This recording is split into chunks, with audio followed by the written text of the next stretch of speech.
Dormammu, I've come to bargain. Hello and welcome, PocketWatch here, and it's finally about time for another episode of Rewrite where we go to the true game, I guess. Because apparently, according to you, I'm done with tutorial! And now the real game begins, so we have no one else here outside of Kotaro and the well in the forest, I guess. And yeah, we'll see what's going to happen, and let's start... Moon? Like... should we call it Moon Road or something? Or Kotaro Road, because only Kotaro is here. I don't know. But for now, let's just go and let's see how this will go. So, the start didn't change. Like, this is actually kind of weird, I think. Because I felt like it's going to be similar to Little Busters. Like, I thought like for a second that this was like Little Busters. That it changed like start for the moon, but it's not. It was start and the moon. And Little Busters like start button changed into refrain, basically, after we finished like the roads. So, and it was like a true road later. And this is different. So we have a start and a moon, so kind of different. Anyway, let's continue. Let's see what the moon is all about. Maybe it's actually a side story, and this is just quick start. I know. Okay. There's anything new in like the intro. Okay, we saw. Okay, the moon on the display was different, I think. Oh. Oh. We have like intro that is actually a dialogue. Oh. Yet somehow that feels completely normal. 部屋の空気は化石になってしまったみたいに、ここには長くいられない。外に出てみることにする。目的地は決まっている気がした。丘、あの丘に行くべきだ。Okay. 薄ぼんやりとだが、今の俺には分かることがいくつかある。知識ではなく、なんとなく The knowledge is somehow there. 頭に浮かぶ。Also, I mentioned in the beginning, like when we started the previous roads, like if the like Kotaro knows like future events or something, because in the prologue he talks like I will do this again, something like that. So do we have like actually some kind of like time loop shenanigans here or something? Like the previous roads were like him trying to without memories because he lost memories. We know that, at least in these roads. From like beginning when Kotori was like healing him and stuff, and he's trying to set everything like on correct path or something. And this road is actually the one that is like will let us to like piece everything together to have like desirable outcome or something. Like I already know what's going to happen. Okay, so even Kotaro is like that. その言い方は正しいのか。過去とか未来とかいう単語が今正しくない。気楽な学生にとって戦争や諜報活動といった単語が遠い世界の出来事であるのと同じに。Well, that's pretty much right. 待て待て。今日は Also, he doesn't have the rewrite ability here. I see. そういったものと切り離されている気がしてならない。あらゆる、それが今夜なのだろう。そんなところを俺は歩いている。うまく説明する言葉が今夜と Tonight, okay. Coordinates. そう。 Why are you so serious? 座標が Coordinates. ずれている。わからんか。俺もわからん。 Still, what a beautiful night it is. Okay, everything disappeared. So roads disappeared and like a single dot happens on the... What the fuck? Where are we?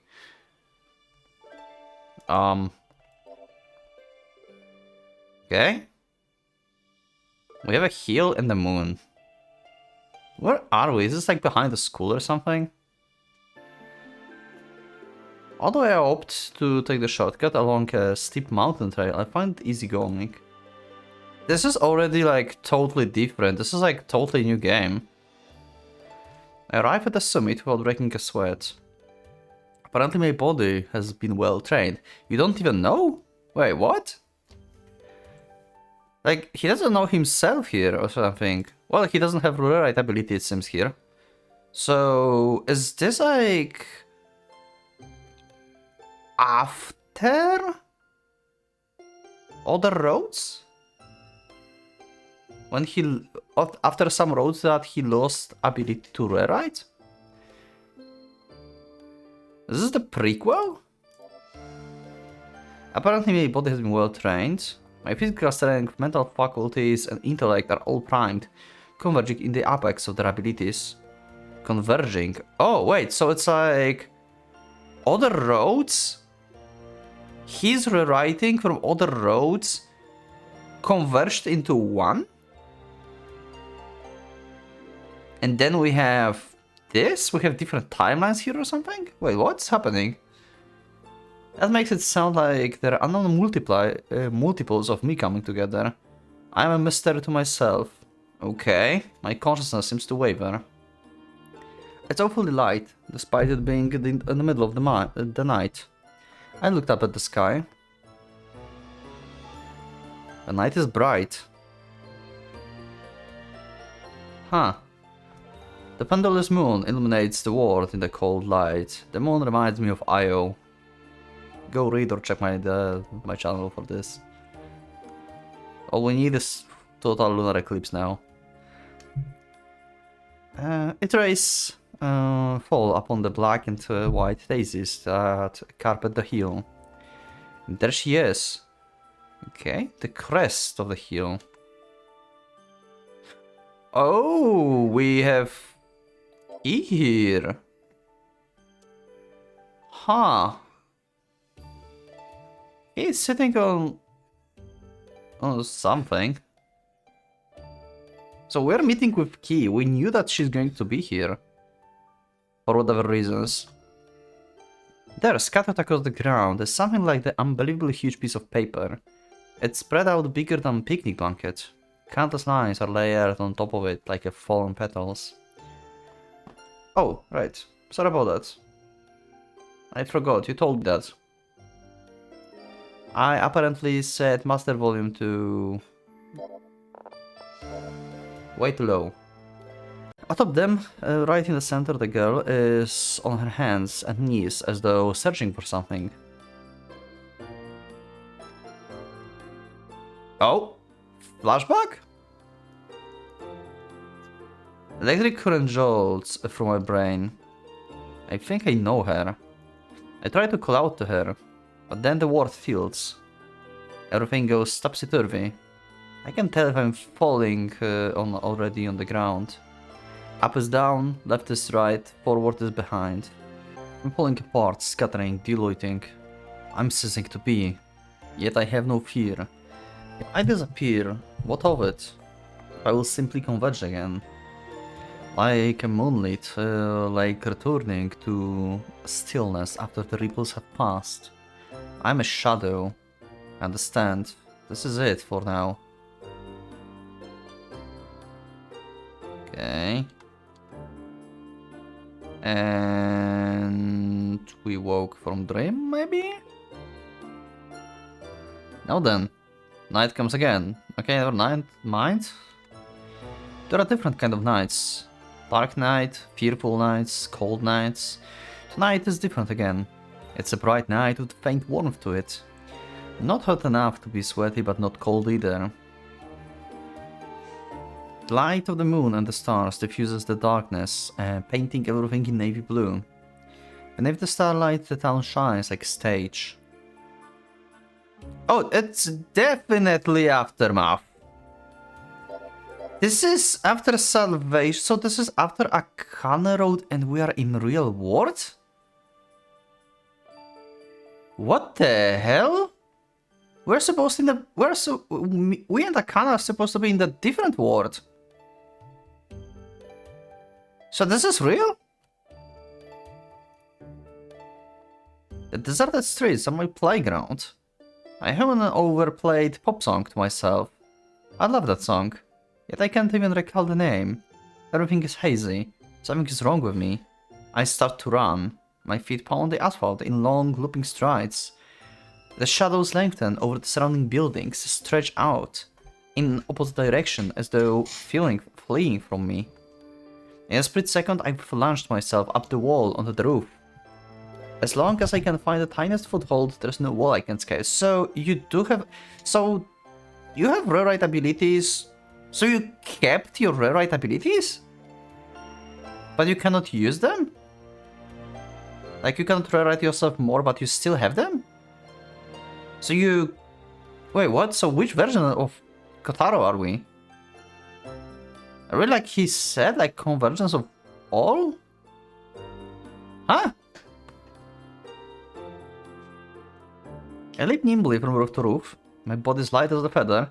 I feel like I could fly. When the stepping stone roofs come to an end, I launch myself into the air. I can't fly. My body reminds me of the mass I hold. The languid pull of gravity brings me back to Earth. Gotta go. I'm wide awake now.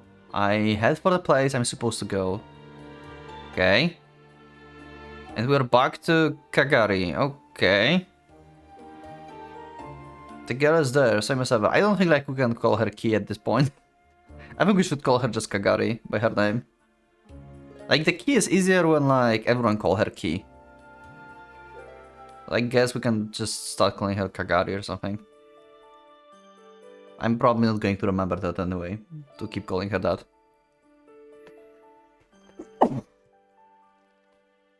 Unless we're going to have her name on screen. Is she always there? Or does she only appear when I come? Is she really here at all? Or is she something else entirely? So you don't even remember her. But you feel like you should come here? And unanswerable questions sink like stones into the confused waters of my heart. I call out to her. Hey. She ignores me. Yeah, seems like he don't know who she is. Does she not understand human language? No, she must. She has the mental capabilities to learn and understand it. She won't take the form of the human otherwise. This too, I'm sure of it. Some forms of understanding don't require words. What are you doing? Homework, huh? Looks pretty difficult. Is this math? I have no idea. She doesn't respond. Doesn't even look at me. You're a girl of few words, huh? What's that? Is this like... Kagari Road? I try to get a better look at the complicated diagram. We got slapped with the ribbons, probably, but something covers my eyes. Pulling it away, I see it's a scrap of fabric, maybe a ribbon.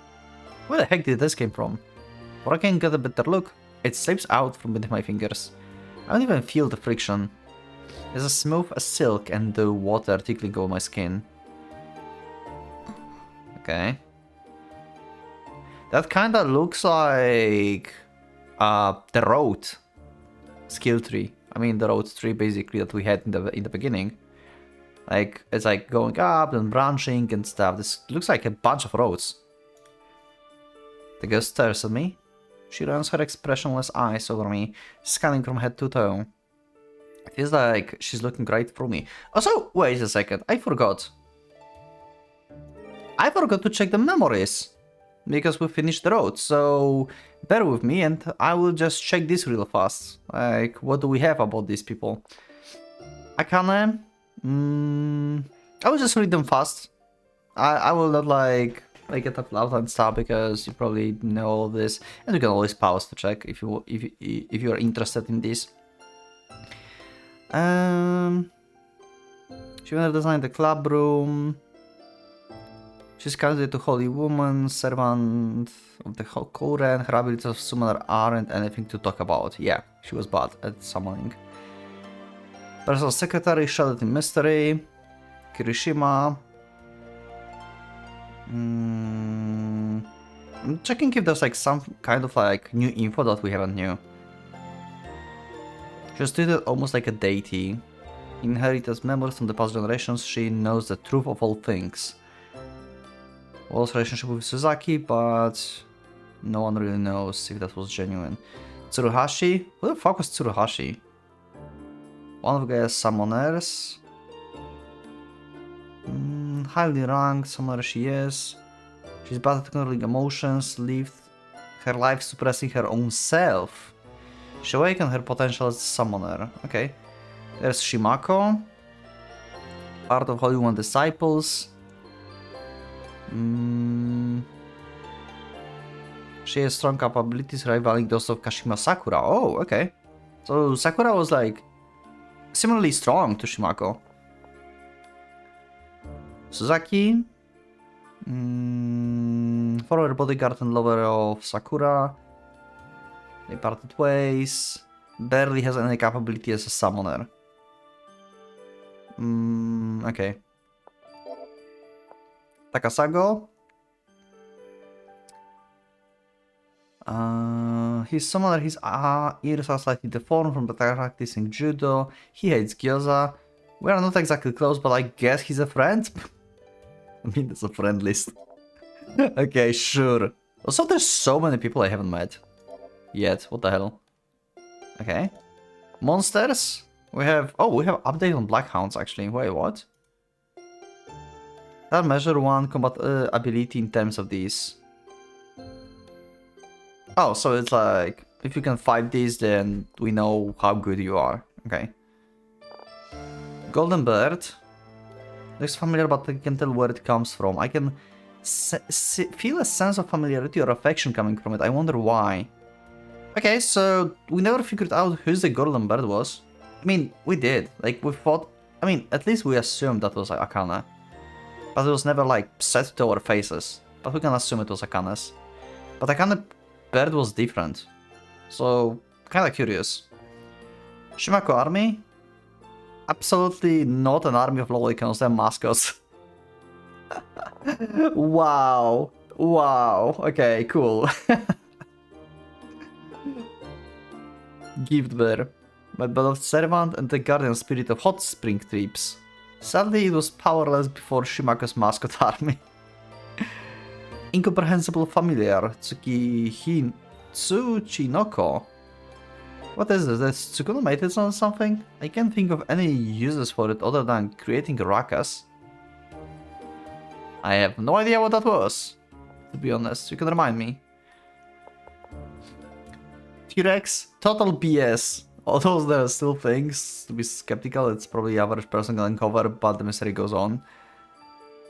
Kotori has a third eye and sometimes gets possessed. It's not the premise of this clue. Oh god. Go with superpowers. Let's just say Kotori got a green thumb, a really green one. Entrance to Central World. Now I'm resummarizing this. It feels like a short detective story. In this case, it's pretty cool. Okay. Red Man. Biggest mystery here is where Shizuru even managed to find that thing. This is the non-patched version of Shizuru name. They haven't changed it here. Well, it's a fun patch, so they can get everything, I guess. Okay. Feels like she's looking right through me. Her eyes are strange. I can't find any traits of humanity within them. I mean, they do look normal to me. Like, you should have seen her like with a blank stare. She may look human, but inside she's something else. You are very powerful. Oh, you can recognize this. Yet strangely, you don't feel that far removed from me. It's hard to explain. The girl says nothing. She remains motionless. She doesn't even blink. She stays as still as a statue, not making a single unnecessary movement. A heavy silence settles over us. The air solidifies, wax like. My lungs struggle to pull in air. I'm the first one to cave. I open my mouth, hoping to break the silence with a witty comment. But before I can, the mouth moves like the ventriloquist dummy. Okay. This is the first time I've heard her voice. The bizarre sound reverberates from my brain, incomprehensible. Then, the next instant... Pain lances from my skull. What? Unable to bear it, I desperately press my hands over my ears. Again, the pain comes. Even my ears covered, it doesn't abate. Her words seems to come not through the air, but directly into my brain, injecting themselves like the fast-acting poison. Stop, it hurts. Okay, what is happening? Never before have I heard words with such power. Unfamiliar language is packed with information. The secrets woven into it are like poison. Too much of for my untrained mind. I stagger my feet, trying to run from my pain, but only end up moving closer to the girl.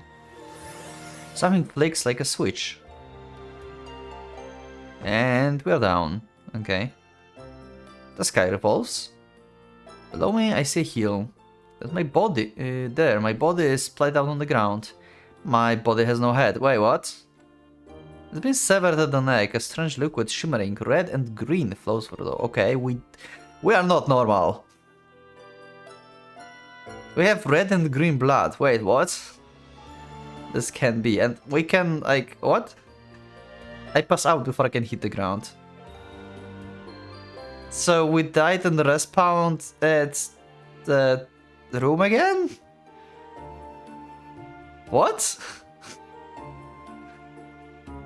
From my perspective, I awaken an instant later. I reach up and massage my neck. There's no wound. Of course there isn't. I disperse and converged. Okay. So if we take Kotaro word here, he is like a familiar, I guess? Like dispersed, but he can like recollect himself later, so he dies and then revives, basically? Like he's actually mortal? So, did he die in the different world? How many years passed? Maybe it's like, you know, like, I don't know, a few hundreds later. Years later or something.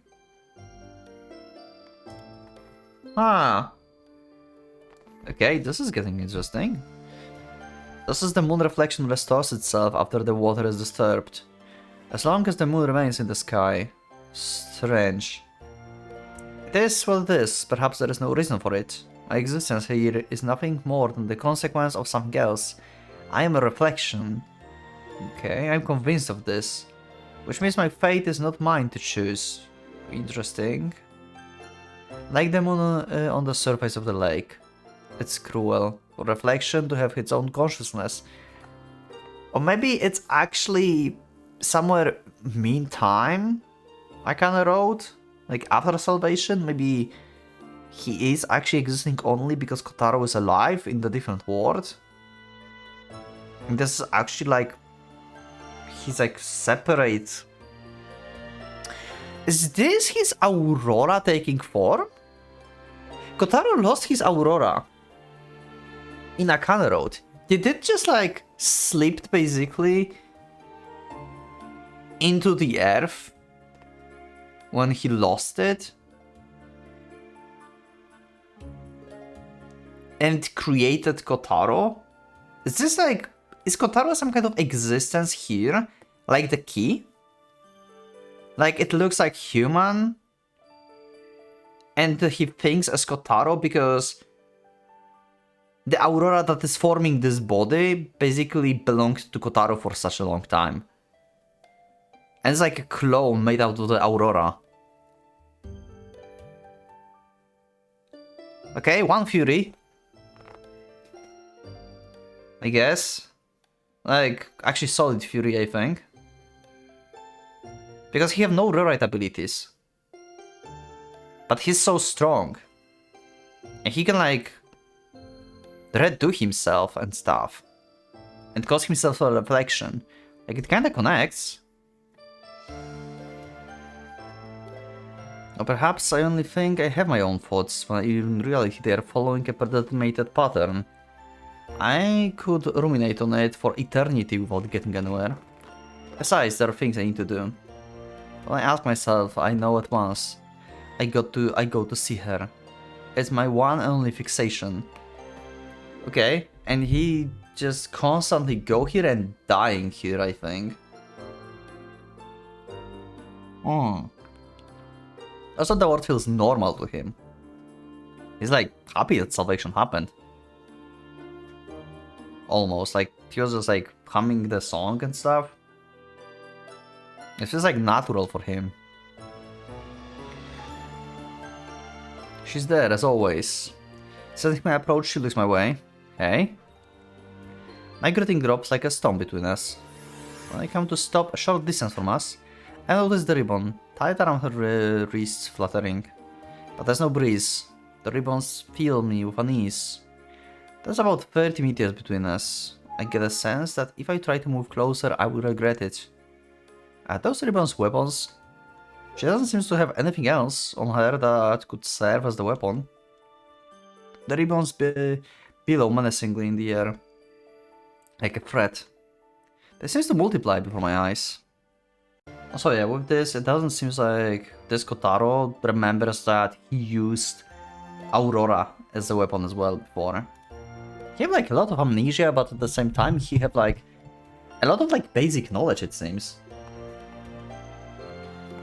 Now there are the dozens of them, each alive with their own individual moments. Their squirming, rolling mass is like a living thing. It fills me with disgust. What should I do? Tentatively, I take a single step forward. All at once, the many ribbons come together to form sharply pointed blade. When I step back, they separate back into their original form. If I try to get any closer, I'll be sliced to ribbons myself. I should probably flee now, for my own protection. But there's nowhere worth running to. The town is deserted. I won't find anything new. All I can do is come to this hill. It's one place with its unique quest. What would I usually do in this situation? I cast my mind back over my own history. Surprisingly, I seem to have what could be memories. And a huge number of them. They're all old, faded, but I'm sure they're memories. So, okay, so he does have memories from different roads. Okay. Among them, I remember that I was called Tennoji Kotaro. Oh, he doesn't even know his name! He's like entirely like different entity that... Oh, I should be named Tennoji Kotaro? What? The warm world I was in and the days I spent with so many other people. And I remember what I'm supposed to do. Talk to her.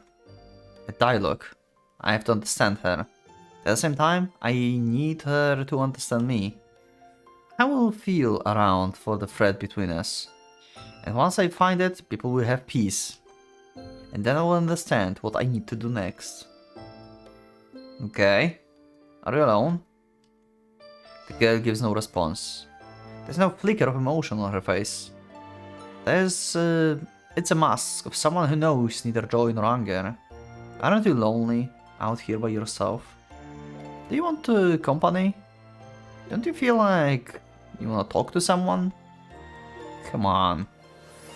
A single ribbon unfolds, floating towards me. Both the girl's wrists are tied with ribbons. They look like handcuffs, but their elasticity means they can't serve as restraints. The ribbons brushes my cheek. Keeping as still as statue, I go on. I'm Tennoji Kotaro. Okay, so using the name from your past. You can call me Kotaro. I know we've only just met. Yeah. But I don't go for formalities, I prefer to keep it casual. So what's your name? Hovering in the air, the ribbon trails down my chest to my stomach. I just arrived here, so there's a lot I don't understand yet. I'm not here to fight you, so why not have a chat with me? Since we are both here in this place together, we might as well be friends. The ribbon splits apart in the middle, forming into an arrowhead, and then it pierces my chest. What is happening? It rotates like a drill, burrowing into me. When it pulls back, it brings my heart with it. Okay, the organ is still pulsating.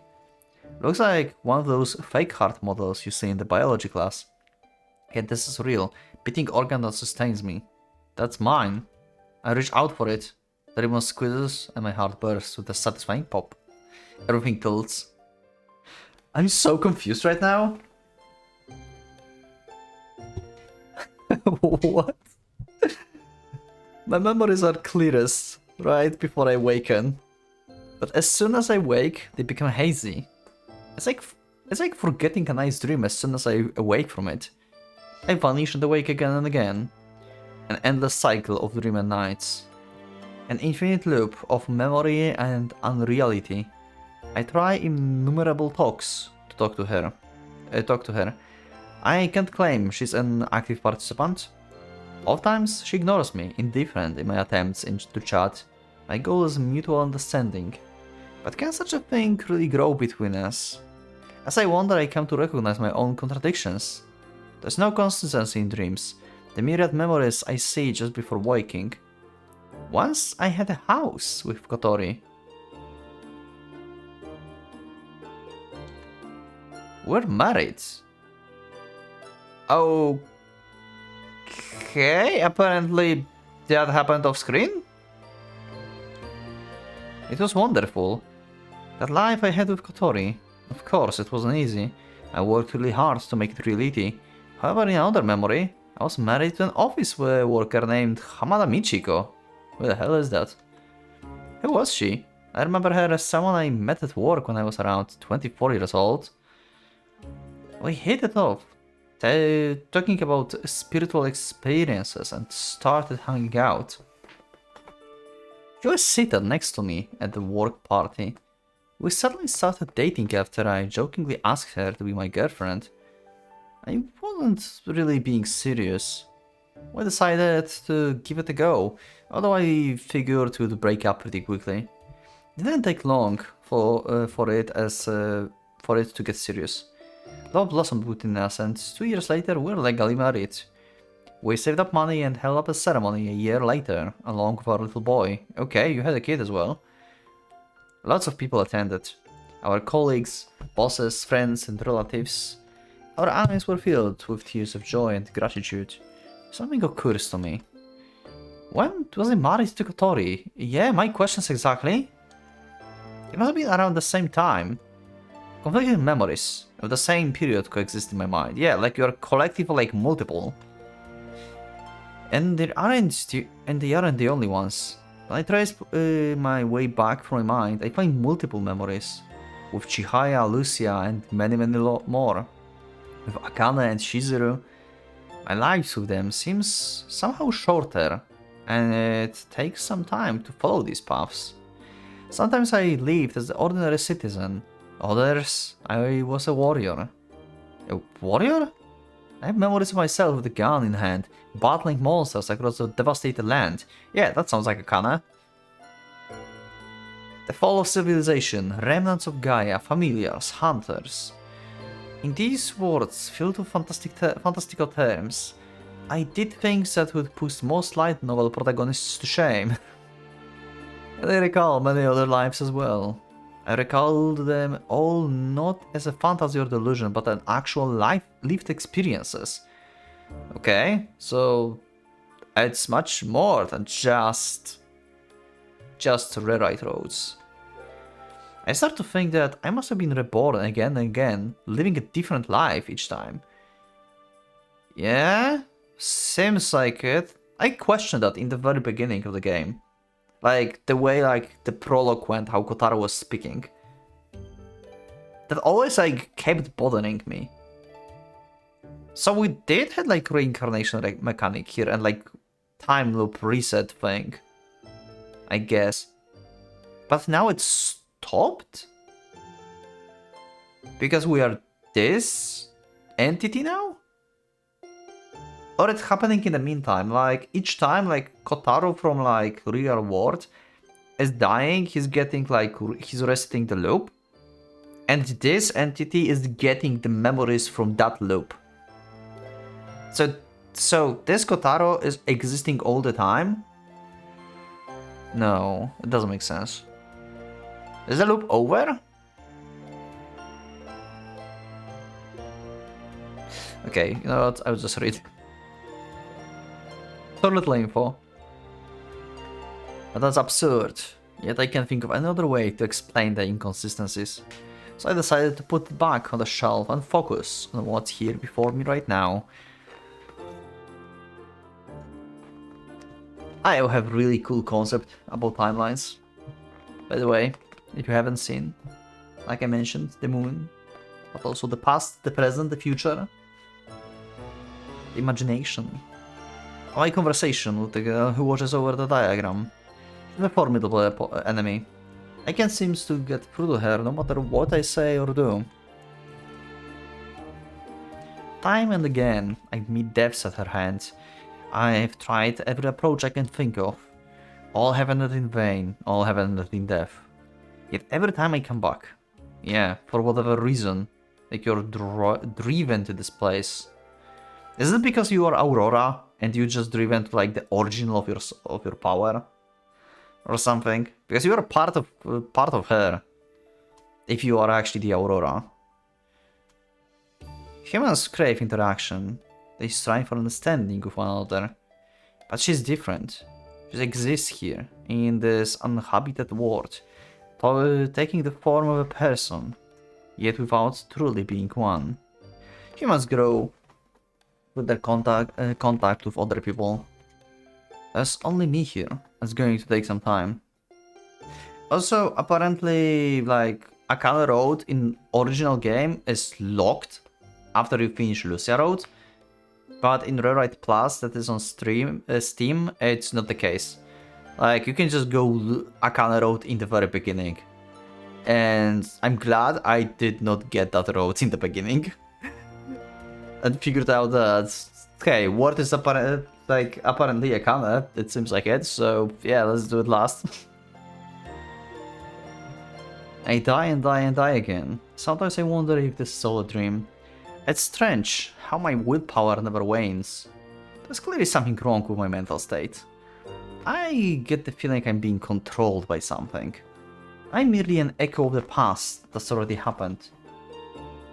The same as the reflection of the moon on water. No matter how many times the water is disturbed, it comes back. The moon carries on being reflected. That doesn't make everything futile. Might as well try something more drastic then. There are still several things I haven't attempted yet. For example, a hostile approach. Okay. I'm sure I can do it if I so desire. I focus my mind, see it opens across my wrists, and several glowing vines snake their way from it. Okay, so you still can use it.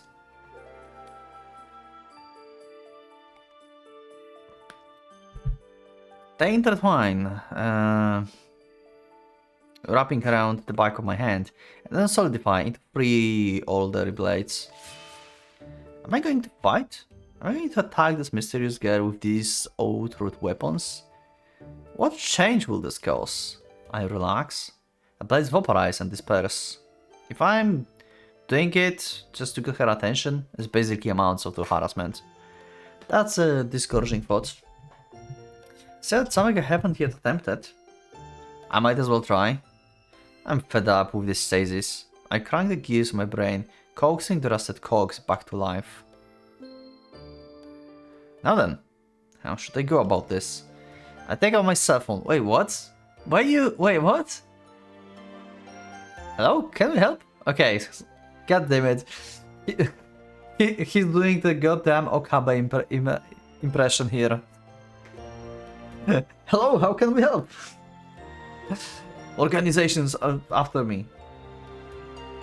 I want to get the attention of the girl. Use smooth talk. Smooth talk. I note understanding. People with good interpretation skills know exactly how to use words to their advantage.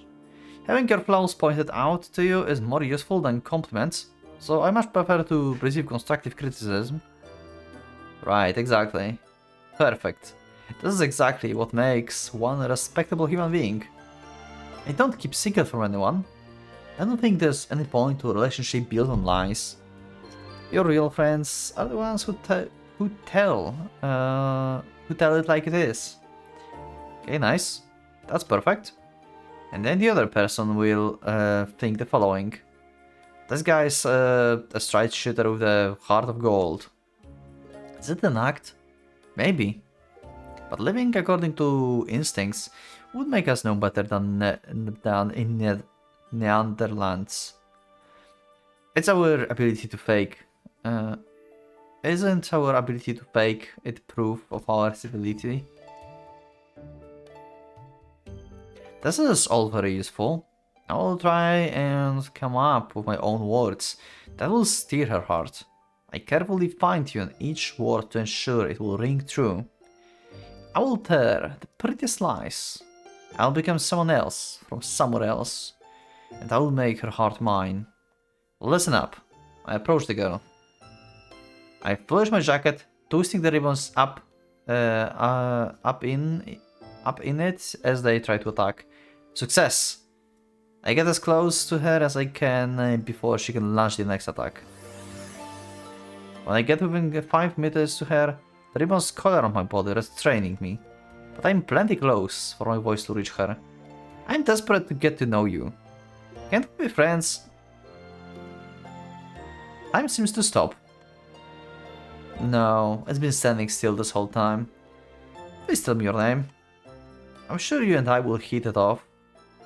We are very different people, but if you will just talk to me, I know we can understand one another. So please, don't be scared of me, baby. Well, it really sounds like Kotaro. Crap, I got a bit carried away at the end there. Well, I managed to get my speech out, but tension lingers in the air. The world has frozen. There's no change in the girl. Did I bomb this? I started to sweat from pressure. What the hell possessed me to say something like that, the supernatural being? You are plenty supernatural yourself, you know. Abruptly the ribbon starts to constrict around me. I can feel the incredible power coursing through the soft fabric. It feels like magma flowing beneath a thick crust. Uh-oh. Calling you baby was a step too far, wasn't it? The ribbons tightens their grip. They're strangling me. The ribbons lift me in the air, suspending me several meters above the ground. Okay. Why is she so hostile? I mean, she's always been hostile, but... It seems like this is actually like... post-Akane word, and Kotaro's like consciousnesses from different loops reincarnated here. So why is she so hostile towards Kotaro? I mean, I guess she was supposed to be the only one left here, so she feels like she failed at salvation because someone's left? Maybe or something? I'm a little confused. I mean, a lot. Wait, slice, yep. Resonance is futile, my head is cleanly severed from my neck. My limp, lifeless body touches the ground, landing in the Clampus hip. My head joins it a moment later, rolling down the hill. Dude, that's nasty. I'm used to that by now, but this is a particularly shitty one. My consciousness is fading fast. I just have to tell her how I feel. No other approach has guaranteed a response. I decided to throw whatever pickup lines I can think of at her. I've been super into you since last year, so wanna go out? Okay, so we have at least the year time skip. Something casual, but with a sheen of inexperience. I mean, okay, maybe it's year for him, but here it like never moved the time. Maybe the time works differently for like Kotaro here, you know? Because it's not necessarily like moving forward. Like, his existence might be that is like just happening instantaneously, basically. Like, he dies and he's still here and stuff like this, you know? Timeline shenanigans. Does the timeline go for first? The result? Yep. I'm killed instantaneously.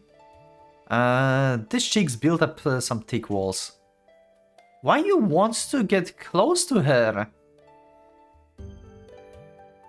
Is it just because she's the only one on the world right now and you couldn't find anyone else?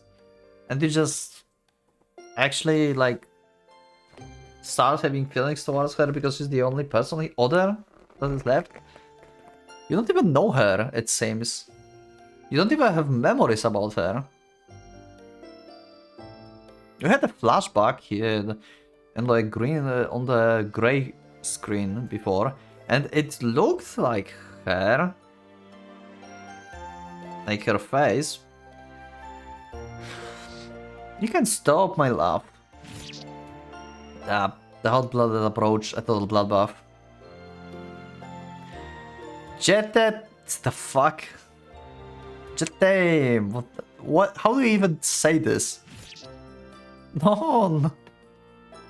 International approach, no bueno. Okay. Did I mess up the grammar? Probably, I have no idea what you just said there.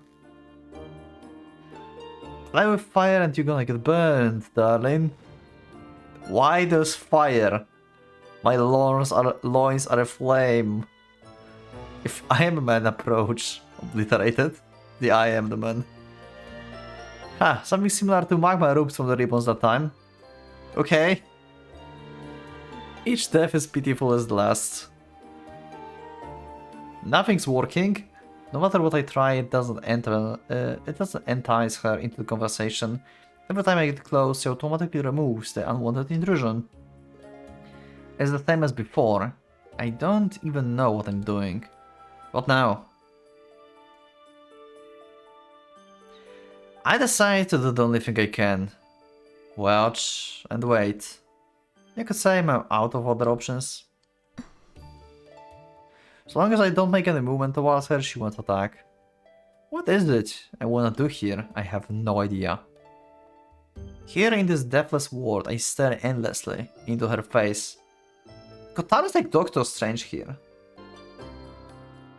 It's just the same as when we lived in the real world. Okay, so you do remember her. All the strength leaves my body. I no longer trust myself to speak. After all, it never ended well before. I'm just spinning my wheels. Open my mouth and speak to no one in particular. If I'm being honest, all this stuff about love was a lie. Okay, so that was just to get her attention. Yeah, okay, makes sense. I'm kinda guy who always puts myself first. I think I'm pretty cute and important. Wow. Wow. I help people. If I come across someone collapses in the street, I help them. It makes me feel good. It's a good thing, which makes me a good person. Having people feels good. But I don't actually care about the other person. It's not like I'm generally concerned for them. It's all about my own satisfaction. They're all selfish good deeds. Well, there are no people around here, so I guess this is from your memories. From different soups. I think there are a lot of people like me out there. Well, there's no human being on Earth, at least, it seems. In fact, or like, it wasn't supposed to be. After the salvation. In fact, I don't think there's anyone who would help someone else with the silver of their own pleasure. But that isn't a problem. But that isn't a problem. Every living creature seems to fulfill its own desires. The prime goal of life is self-fulfillment. And why do the means towards self-fulfillment amount to nothing more than smooth talking? I work through the idea, turning the thoughts over in my mind, scrutinizing them closely. I send my words up to the sky. They come back down and burrow inside me like the invisible hand. Because we want to be acknowledged by the community. We want people to prize us, to like us. We want to be popular, fussed over and valued. We want to belong. Huh? So that's how it is. A bud blossoms in my chest. A foolish flower blooms. A sad, comforting confession. It feels like penitence. Tears spill from my eyes unbidden. I wanted to make something of myself because I realized how lacking I was. I was scared of losing everyone. Scared of being left alone.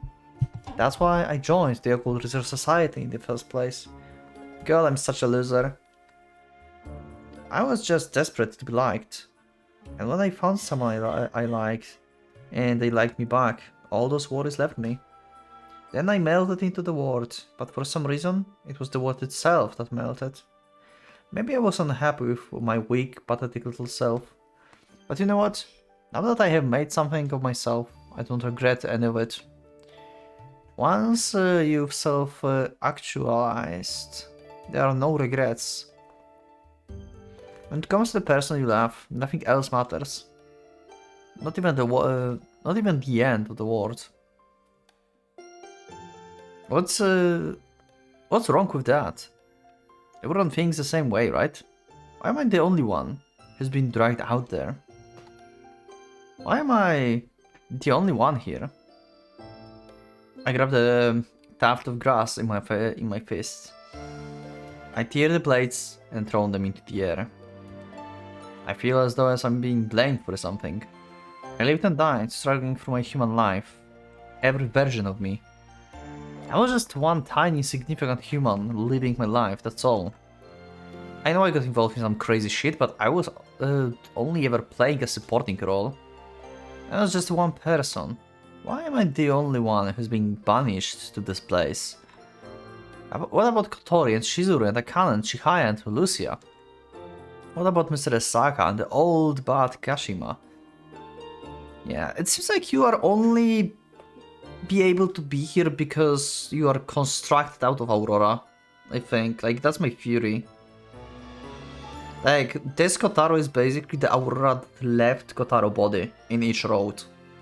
Like, this Aurora just got time looped. It's like the Avatar, I guess. So, we finished the road. Kotaro losing Aurora. Aurora goes back in time to a different version of Kotaro. And repeat the cycle. And then at some point after the salvation happened, it got stuck on Earth actually, because there was no another like human version of Kotaro. I'm so confused right now. They were all way more influential than me, weren't they? Why couldn't I be left out of it? I clutch my head in hands. I'm pathetic. And who gives a shit? There's no society here, no community. There's nothing to lose from bargaining to my true self. This is the real me. A timid, cowardly speck of soul, scared of what others might think of him. Yet I never asked for much. I asked myself. I hated myself. I hate myself so much I could cry. I wanted to change, but I just stayed the same. I wail. I want to disappear. I don't want to remember my many lives. Those lives were nothing more than stopgaps, each one tiny, pathetic and empty. Suddenly I realized the girl is standing before me. Ah, you wanna kill me again? Go ahead, kill me, terminate me for good. Make it so I don't have to think anymore. Send me back to nothingness, please. The girl says nothing. She simply looks down at me with cold, unfeeling eyes. There could be the hint of disdain in there. There's nothing left in me. No fake smile, no manufactured words, no performative expressions of love. I've lost it all. What the hell? What the hell are you? Still cannot understand her. Okay. Did that happen before? Like, we couldn't understand her, or this is the first time? I know that she spoke and we could understand her in Kotori Road. I don't remember if in the beginning it was like that though. You can remind me actually. Oh, a clear sound. Cracks appears across the fossilized surface of my brain as something new starts to sprout. Flowers. Okay, do we have like new memory or something? No? Okay. Buds from unflower inside my skull. Repulsive, disgusting blossoms. Their petals undulate in nauseating waves. I feel sick. Flowers and plants are gross. Animal and bugs and bacteria are feeling weird and creepy. Okay, well, you definitely are not thinking like the key. The earth is dirty. Who the hell would describe it as beautiful? Open your eyes, it's not beautiful at all. There isn't a single beautiful thing on it. Everything is self-serving. It's filled with hideous anthropoids and disgusting slimy annelids. And humans at the apex, they are not beautiful. They can all wither and die for all I care. Okay. My brain is transforming. The channels are reforming, creating a new bypass. My intelligence and comprehensive faculties are improving. At those close quarters, I can finally see into her eyes. The dark pupils are swirling, vortices of tight concentric circles. They clearly show she's something other than human. Did you say your name was Kagari? Yeah, we learned that back in Kotori Road, I think. No, she didn't say it. She sounded it. Oh, Kagari isn't the name of the individual. It's a resonance that denotes existence. A sound effect. I don't know. It's impossible to explain via human language. It's like naming the hurricane by the thunderous roar of its winds. But there's nothing else for me to call her. The name of this phenomenon taking the form of the girl is Kagari. Okay? I wipe away my tears. Was it my words that so spurred this, or my behavior? After I abandoned any hope of having conversation, did my expression of my true feelings spur this Kagari girl thing to action? So Kagari is like the concept, the effect? Like the wind? Ah. My brain has reached its limits. Consciousness fading, actions depleted. Kagari looks down on me expressionlessly. The flowers carpeting the hill shuddered mockingly. They are daisies. A hill of black and white daisies.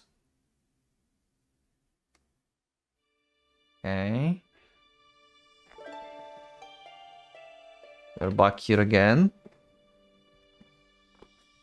What a strange road. The girl Kagari is there, as she always is. Clinging to a huge piece of paper, running her fingers over it. Kagari? When I call her name, the girl raises her head. My blood freezes in my veins. It feels as though her gaze is passing right through me. Looks like she's looking into the very core of my being, into the electric impulses in my brain, the marrow of my bones, and my generic makeup. It's uncanny. So that chart at your feet. When I move closer, the ribbons multiply, each of them forming into a sharp point. Wait, I'm not here to fight you, I just want to look. Both arms rise placatingly. I drop my gaze at the paper. A tree. Ah. A flash of nausea rolls over me. Oh? That knowledge is dangerous. It's poisonous. I hurriedly scratch my eyes shut. Interesting. This way I can keep myself from disappearing. If I keep looking, my very being will be torn to shreds in a matter of seconds. And Kagari can look at this with no problems. Ah. Pain lances through my forehead. I press my fingers to my brow and take the deep breaths. This is a fury? The single particle of information that made its way through contained teachings of many thousands of specialized textbooks. Losing interest in me, Kagari turns her attention back to the paper. As she traces her finger over it, the figure unfolds into straight lines, then cluster together again, forming a different pattern. She's rewriting it. Okay. Are you always alone? Hi, Kagari. I sigh. This is gonna be a long battle. Spouting out on my back, I stare up at the night sky. The bright night could be a dark day. The warm night resembles a cool afternoon. It's like everything has been averaged out. Gazing up at the moon, I start to feel drowsy. As soon as I close my eyes, myself dissolves. Okay, now I remember. I meet Kagari in the real world. Not just once or twice, many times. When? I can't remember. The truth is, hidden somewhere deep in my hazy recollections, perhaps as a recompense for being manifested here, on this night, it all feels far away. I am the moon reflected on the water. I'm certain we have a connection. Conversing is difficult, but bit by bit, she's softening. Let's meet her halfway. JS's genes combine their information to compile the pattern of a new life, fostering diversity and the birthing possibility. Yo. When I greet her, she sends a glance at my way. The ribbons twitch slightly on the alert. If I can just get 2 steps closer without her launching an attack, I can touch or speak to her, which means that all I can do now is gather and analyze information. Information. That's right. There at her feet. Complicated diagrams scrawled across the huge sheet of paper. Sequences and symbols, lines and arcs. Dense accumulation of information form one part of the further compressed fury. The glyphs are beyond human comprehension. All I can really work out of their entirety form is that their entirety forms a flowchart. Flowchart. A true road! If I narrow my eyes, it kind of looks like a giant tree. One single trunk splits into the overcharging branches that spread out like the fan. I can't look. I close my eyes. Okay. That's very interesting that this is too much for him to handle. What is this thing? Like, why it have physical form in the first place? I was almost drawn in. My brain is buried under the dense, weighty mass. Information is compressed as hard and tightly packed as a hot coal.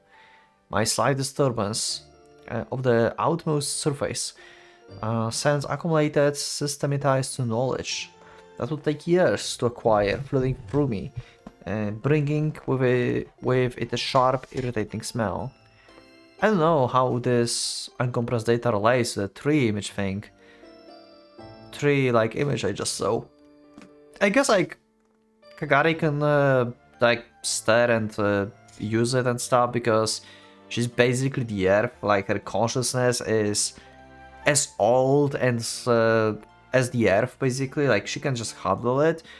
And Kotaro's consciousness is just like from several loops, I guess. And he's still like having like human brain, just like beyond normal capabilities. Like he have lived like few lifetimes, apparently. But Kagari is basically like from the beginning of the earth, so that's the difference here, I think. Like he just like can't comprehend this.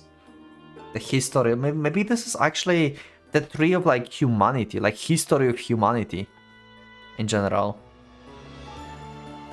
Maybe she's like checking like what happened wrong when the salvation happened, and then again, and she's trying to like rewrite everything so the salvation will not happen or something. Like she tries to fix humanity, maybe?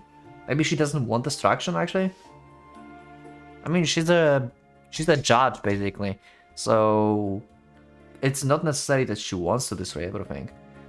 She's just like, oh yeah, they fucked up, let's destroy them.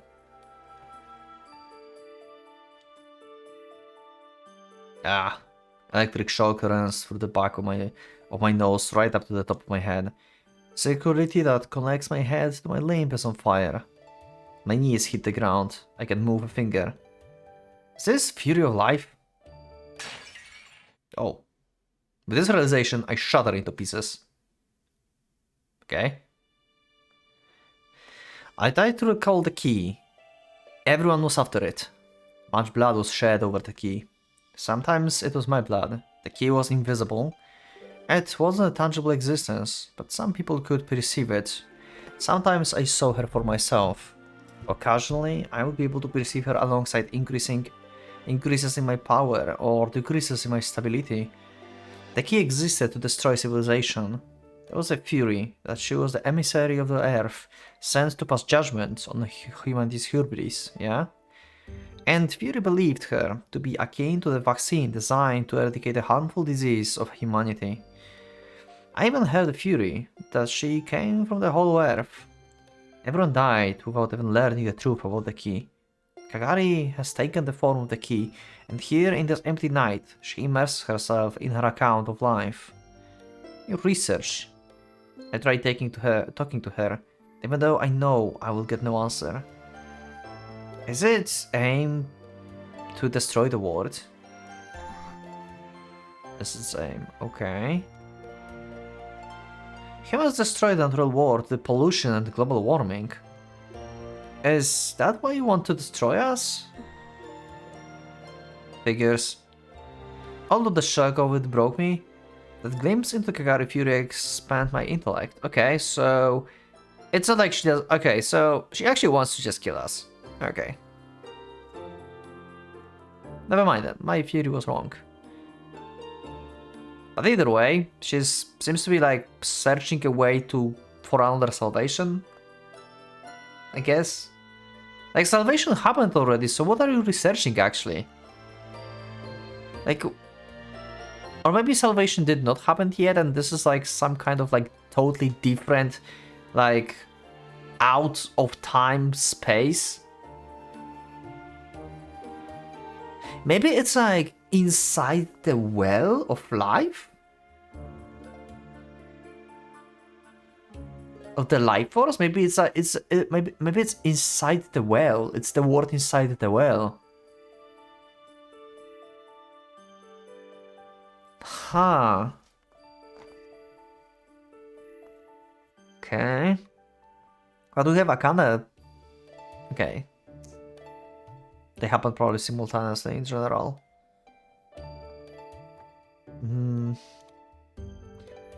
And it brought with an understanding. Changes here aren't born by time. It's more like phase transition in matter, brought on by specific events. I don't know what encourages those in transitions. I suppose the only way to find out is by experimenting.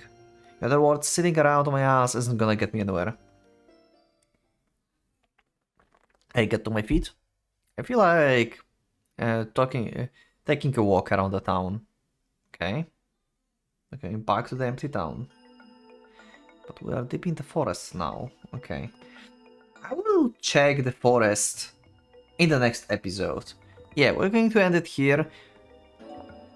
Very interesting start of the road. This is so different. I'm deeply confused. At the same time, I'm trying to figure out something that is like relatively making sense. I said some theories. Maybe some of them are right, maybe some not. I don't know. Let me know in the comments what do you think, what is happening here.